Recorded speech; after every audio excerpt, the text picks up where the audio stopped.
এত কষ্ট আমি মাকে দিলাম, কিন্তু মার কোনো খেদমত আমি করতে পারলাম না। আমার মার ঋণ আমি শোধ করতে পারলাম না। আল্লাহ, আজ যদি তুমি আমাকে জান্নাতে দিতে চাও, আমার মা বাবা সারা জান্নাতে যাইবো না। হয় আমার বাপ মার সাথে জাহান্নামে দিয়ে দাও, হয় আমাকে আমার বাপ মার সাথে জাহান্নামে দিয়ে দাও, নতুবা আমার সাথে আমার বাপ মারে জান্নাতে দিয়ে দাও। আমি আমার মা বাবা ছাড়া থাকবো না। আল্লাহ, তুমি আমার দুনিয়াতে পাঠাইছো,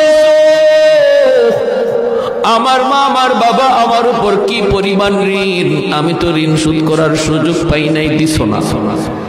আজ হাসরের মাঠে যদি আমাকে জান্নাত দিতে হয়, বাপ মা ছাড়া জান্নাতে যাইবো না। রব্বুল আলামিন তখন বলে, বান্দারে, আমি আল্লাহর আদত হচ্ছে জাহান্নামীকে জান্নাতে দেওয়া, কিন্তু কোন জান্নাতীরে জাহান্নামে দেওয়া এটা আমার আদত না।